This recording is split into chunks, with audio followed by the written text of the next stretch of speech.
Hi. Okay. Do you want to introduce yourself and tell us what you're going to talk about in general? Okay. Well, my name's James. I'm a senior psychology major here at USC Upstate. And what I'm going to talk about today is our service learning project that we had to do for a class we're in. And that class is with Professor Odiambo, and we're taking a sociology of aging class.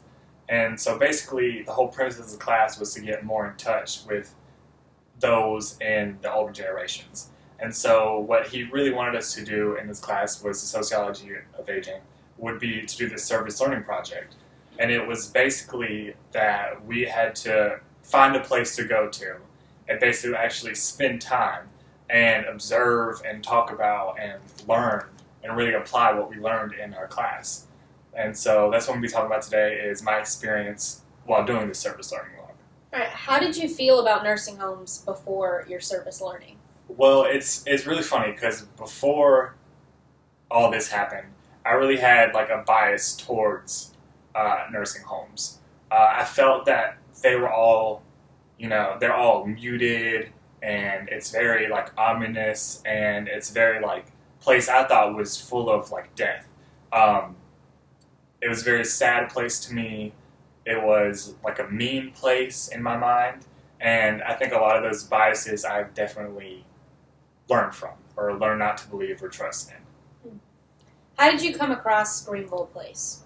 Well, Greenville Place is the place that we eventually ended up doing this service learning log at. We actually both went to this place.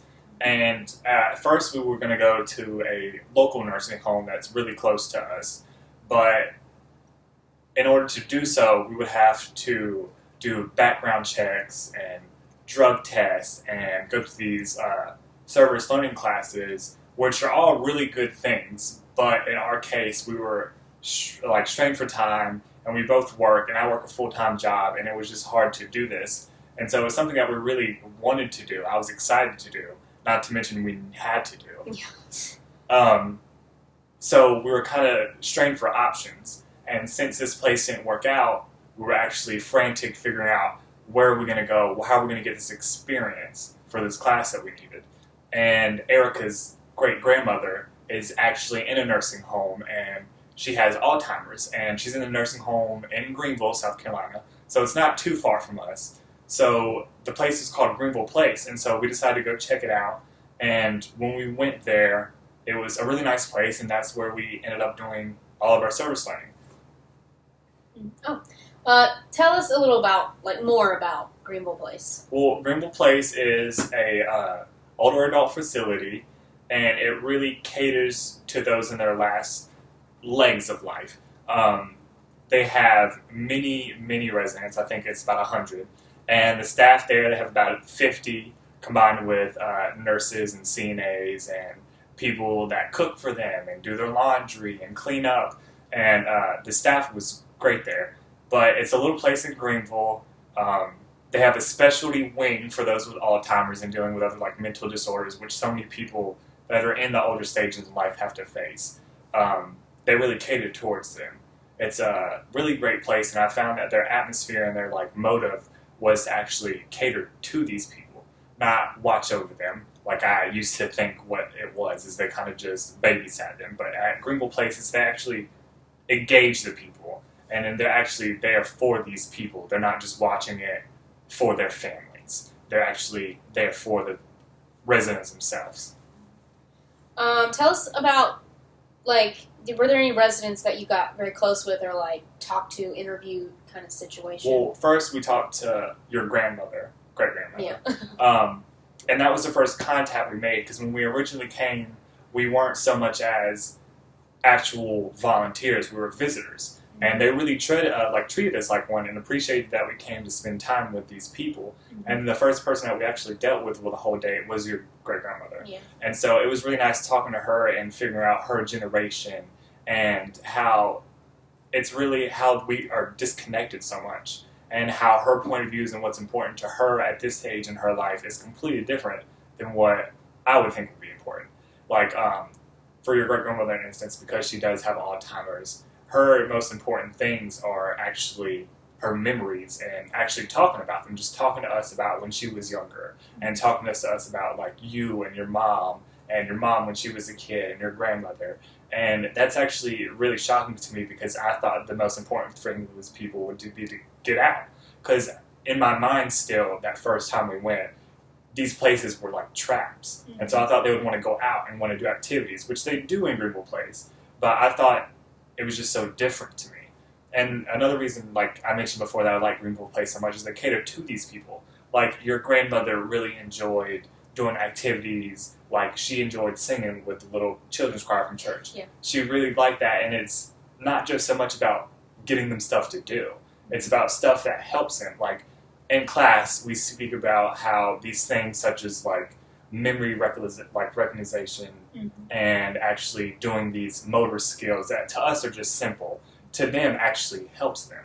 Mm-hmm. And so they're not just there giving them busy work or, you know, shuffling around to do these little activities. It's there to promote them. And your grandmother truly enjoyed it. Mm-hmm. Like, I don't think in my old age I would think about singing with a choir or like, you know, Yeah. like 50 years from now, me scrolling through Facebook is going to be as important as it probably will be, Mm-hmm. just for that pure memory factor. And I found that so important. Like, the book tells us how doing things such as like when they take them on like walks or outings, how that social interaction with each other and that physical interaction is what is important in the last legs of their life. Mm-hmm. And so I specifically remember your grandmother and Great-grandmother. great grandmother, and how we went outside with her and we took her for a walk, and it was like the greatest thing ever for her to be able to walk and just socialize with us. Yeah. And I found these places, that is their main goal, is to get them to do that. And so it really changes my perspective on them. And like throughout my service learning, I really do come around to the idea of what a nursing home is and what is it about. Mm-hmm. How would you are there very specific relations to the book that you found throughout your experience? Yeah, of course, daily. Like, Yeah. after each chapter, I remember specifically, like, writing notes, because we also had to do, like, service learning logs and talk about how what we learned that week or in that chapter relates to the book. And you really don't think about this stuff until you've learned about it and you go in looking for this stuff. Like, in one of the chapters, we talk about how people of color are rarely put in homes Mm-hmm. or in these types of places. And I think we found two Yeah. people of color. And, like, you had no idea that was a factor in it. Mm-hmm. And how, like, 80% of the people there were older women. Mm-hmm. And you just don't realize how these people are, and especially with generational people where your great-grandmother, I think she worked one job and was really a stay-at-home mom and raised your mother and your grandmother. Mm-hmm. And so that, like, influences why she's there. Mm-hmm. Like, she spent her whole life raising a family, and then when that family is gone, or not gone, but unable to support her, that this place has to step in and do that job. Mm-hmm. And, like, relate that's what I relate to the book. Every week I went in with a different set of, you know, how do they sexual lives change, which is really weird, but how does that change when you're that old or in the last leg? Mm-hmm. Or how does your memory change? And I specifically remember, like, one of these patients, every time he was, first let me preface, he was a veteran. And so every time there was a loud noise, he just screamed. Mm-hmm. And I thought it was so weird. And then I remember in the class, we talked about how these people that are that old, they lose control in their lives. And these places are places of structure, which I thought the structure there was bad, which was a bad thing, like why they're only allowed to interact these days or either these specific times or these specific activities. Mm-hmm. But that week I realized that these things were in place for that control, for that structure. And so, like, him yelling wasn't him having, like, PTSD or anything like that when a loud noise hit. It was because it was a change in his structure and what he couldn't control. Mm-hmm. So, like, I know, like, now that they control the air, what they eat, what time they, you know, go for their walks, who they interact with on a daily basis, it's because they structure their lives because these people can't do that for themselves, which is a great thing. It's not a bad thing at all. It's a great thing. Definitely. So would you say that this was like a worthy experience? Yeah, definitely. In a million years, I would do it again. And I'm really, like, happy that this changed my outlook on things because I knew I have a new respect for like these nurses and the CNAs that put all this time and effort to their job, and it really does. It's not just a job. They genuinely care about these people, and I know it has to be frustrating sometimes, but they understand, as I do now, that their jobs are really important. Mm-hmm. For sure.